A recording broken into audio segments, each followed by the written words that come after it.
Listen, this is urgent. I am a messenger. I am the one who stands at the threshold and calls out what the heavens have ordered. Read every line as if a lamp were pressed into your hand and an angel stood at your shoulder. This is not idle counsel. This is a summons to prepare, to move, and to secure what heaven is assigning you. Open now. Act now. There comes a moment in every journey when the old door creaks behind you, and a new one stands open before you. It is a moment of pause, a sacred in-between space, where the air feels charged with both memory and anticipation. This moment is not about the brick and stone of the house you now live in, nor only about the beams and walls of the house you are moving into. It is about thresholds, the invisible places between what was and what is to come. And at that threshold, a voice speaks. It is the voice of heaven, and it calls you to listen. Archangel Michael, the mighty defender and messenger of God, has placed his word at the threshold of your life right now. The reason is clear. You are on the verge of crossing into something that will shape your days, your nights, and the way your soul breathes. To ignore the voice at such a time would be to step blindly into destiny. But to listen, to truly receive what is being spoken, is to carry light into the new ground you are about to tread. When one leaves a house, it is not merely about walls left behind. Every space holds memory, laughter echoing down a hallway, tears soaked into the pillow in a quiet room, arguments, reconciliations, prayers whispered at midnight. The house you are leaving has stored every vibration of your story. And the voice at the threshold comes not to erase those things, but to sanctify them, to remind you that nothing was wasted, not even the nights you thought heaven was silent. But the voice also says, do not linger here too long. For there is danger in clinging to what is closing. The threshold is not a place of permanent dwelling, it is a place of passage. If you remain too long staring back, you may grow roots in soil that no longer feeds you. If you walk forward too quickly without hearing the call, you may rush into something unprepared, vulnerable, or distracted. The voice at the threshold steadies your steps, reminding you that the one who carried you through storms past is the same one leading you toward a new dwelling of peace, safety, and blessing. Archangel Michael does not stand idly by as you shift houses. He stands at the doorposts with his flaming sword, marking your exit and guarding your entrance. The threshold is not just a physical moment, it is spiritual. To leave one place and move into another is symbolic of leaving behind spiritual battles, old chains, or environments that no longer reflect the divine assignment of your life. As Israel once left Egypt, carrying with them only what God permitted, so too you are invited to walk away from what has bound you, carrying with you treasures of wisdom, scars turned into strength, and faith that is unshaken. The voice at the threshold asks you, what are you carrying with you into this new house? And what must you lay down before you cross? Not every memory, not every possession, not every relationship is meant to enter this new place. Some burdens must be left on the floor of the old dwelling, like shoes too worn for a new journey. To cross over with cluttered arms is to limit your ability to receive. And yet, there is also joy. The voice does not only warn, it blesses. It tells you that in the house ahead are windows that let in more light, doors that open to opportunities you could not imagine, and corners of rest where your spirit will find ease. But you must step through the threshold with awareness, reverence, and readiness. Pause here, child of light. Listen. Do you hear it? The whisper in your heart, the stirring in your spirit? That is the voice at the threshold, the reminder that God does not simply change your address without changing your destiny. This new house is not just a shelter from rain or sun. It is a divine marker in your journey, a sign that the chapter is turning. Archangel Michael stands, steady as a pillar, his voice cutting through the noise of your fears. Do not be afraid. The threshold is holy. Cross with courage, and know that the Lord goes before you. You are standing between yesterday and tomorrow, one hand still on the doorknob of the familiar, the other reaching for the key to the unknown. Let the voice guide you. For once you cross, you will not simply enter a new house. You will step into a season written by God Himself. When God leads His children from one dwelling to another, He is never careless. Every move, every shift, every change of scenery in your life has meaning beyond what the eye can see. The house you are entering is not just a structure of walls, a roof, and a door. It is a spiritual assignment, a vessel of destiny, and a covering woven with divine purpose. To the world, it may appear to be simply a new address. But in heaven's language, a house is always more than shelter. It is a sanctuary, a place where prayers rise like incense, where angels ascend and descend, where battles are fought in silence and victories are marked with thanksgiving. Think of Jacob in Genesis 28 verse 17, who after his dream of the ladder said, "How awesome is this place! This is none other than the house of God. This is the gate of heaven." The nature of your new house is similar, a gate, a threshold, a meeting ground between heaven's purposes and your earthly life. 1. A house of rest. The first nature of this house is rest. Many of the struggles, storms, and sleepless nights that marked the walls of your former dwelling will not follow you here. That is not to say life will suddenly be without challenges, but the atmosphere of this new place is designed by God to soothe your soul. Within its walls, there is a peace that cannot be fabricated by human effort. This peace is described in Philippians 4 verse 7. The peace of God, which transcends all understanding, will guard your hearts and your minds in Christ Jesus. Your house will not only be where you rest your head, but where your spirit breathes deeply again. A house of provision. This new dwelling is not empty, it is filled with unseen treasures. God places His provision in places He calls you to inhabit. Just as the widow of Zarephath found her jar of oil and flour did not run out when the prophet Elijah stayed in her home, 1 Kings 17 verses 14 to 16, so too this house will be a place of multiplication. Opportunities will arise here, resources will flow here, and divine connections will knock on your new door.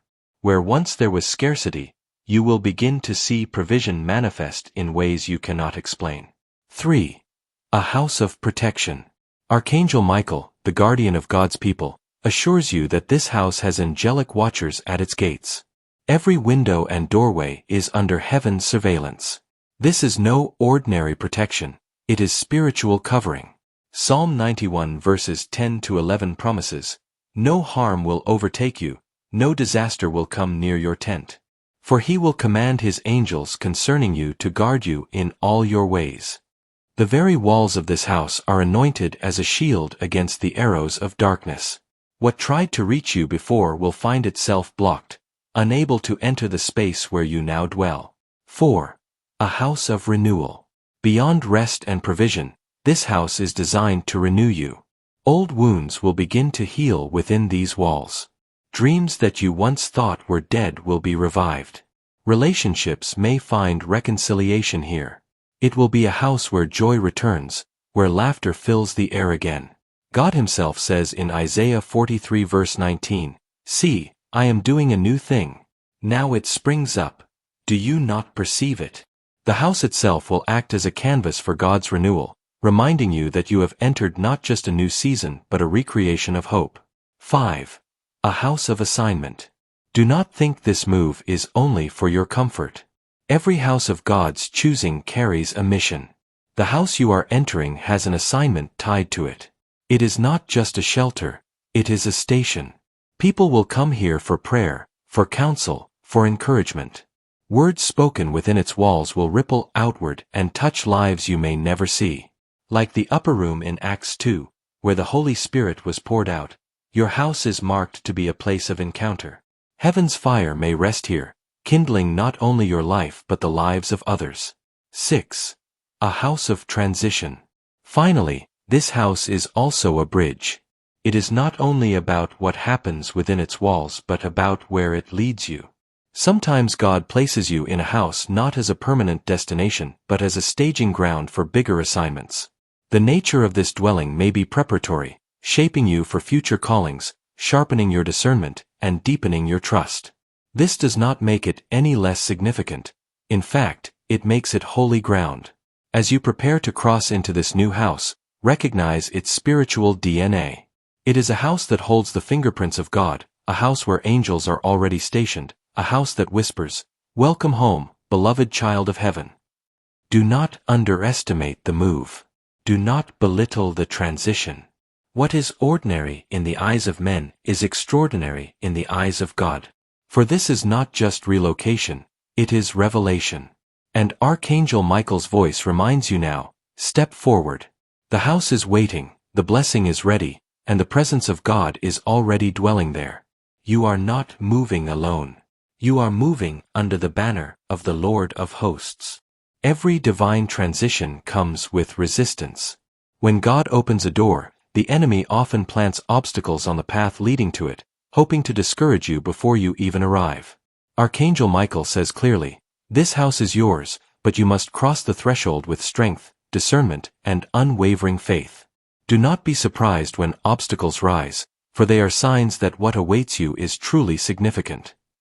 Let us uncover these obstacles, so you may recognize them and overcome them. 1. The obstacle of fear. Fear is often the first enemy that rises when God asks you to step into something new. You may wonder, what if I fail? What if this house is not truly mine? What if I leave behind the familiar and regret it? Fear thrives in uncertainty, but the truth is this: fear has no power over a child of God unless you surrender to it. Isaiah 41 verse 10 reminds us, "So do not fear, for I am with you. Do not be dismayed, for I am your God. I will strengthen you and help you. I will uphold you with my righteous right hand." Fear may whisper, but faith roars louder. 2. The obstacle of doubt. If fear is the shadow, doubt is the chain. You may believe God has spoken, but a voice may try to convince you otherwise. Are you sure this is God's will? Maybe you imagined it. Maybe you're not worthy. Doubt delays destiny, making you second-guess what heaven has already confirmed. James 1 verse 6 warns us, "But when you ask, you must believe and not doubt, because the one who doubts is like a wave of the sea, blown and tossed by the wind." The key to breaking free from doubt is holding on to God's promises. Remember, He is not a man that He should lie, Numbers 23:19. 3. The obstacle of old attachments. Before stepping into a new house, you must often release what is tied to the old one. For some, it may be unhealthy relationships, toxic habits, or even lingering memories of pain. The enemy will try to keep you anchored to what God is asking you to leave. Lot's wife in Genesis 19 looked back at Sodom and turned to salt. Her inability to release the old cost her the future. Do not let sentimental chains hold you in yesterday when God is calling you into tomorrow. 4. The obstacle of opposition. Do not be surprised if people rise against your move. Some may mock you, others may envy, and some may try to persuade you to stay where you are. Spiritual opposition often manifests through human voices, but recognize the spirit behind it. Nehemiah, when rebuilding the walls of Jerusalem, faced constant opposition from Sanballat and Tobiah. Yet, he declared, "I am carrying on a great project and cannot go down." Nehemiah 6 verse 3. Likewise, your house is a project. The obstacle of weariness. Some of you are simply tired. Life's battles have drained you, and the idea of moving forward feels overwhelming. The enemy hopes you will settle where you are, convincing yourself, maybe this is enough. But remember, this is not just about comfort, it is about calling. Galatians 6 verse 9 urges, "Let us not become weary in doing good, for at the proper time we will reap a harvest if we do not give up." Rest if you must, but do not quit. 6. The obstacle of delay. Delay is one of the enemy's oldest weapons. Papers may stall, finances may tighten, unexpected issues may arise. The enemy knows that if he cannot stop you, he may try to slow you down until you grow frustrated. But delay does not mean denial. Daniel 10 shows us how angelic help was delayed by spiritual resistance, yet Archangel Michael himself came to break through. Likewise, angelic assistance is already moving on your behalf to ensure you reach your appointed house. 7. The obstacle of self-sabotage. Finally, the greatest obstacle is often internal, your own mindset. If you carry unbelief, bitterness, or fear of success, you may sabotage what God has planned. This is why you must renew your mind daily, Romans 12 verse 2. The move is not only external, it is internal. How then do you overcome? By anchoring yourself in prayer, by declaring God's promises aloud, by releasing the past, by discerning opposition, and by walking one step at a time. Archangel Michael assures you, every obstacle is a signpost that you are on the right road. Do not fear them, for heaven has already provided strength to overcome them. Child of God, the house is waiting. The obstacles may rise, but greater is He who is in you than he who is in the world. Step forward boldly, for the threshold is closer than you think. Crossing into your new house is not merely a physical act of walking through a doorway, it is a spiritual crossing, a moment of covenant.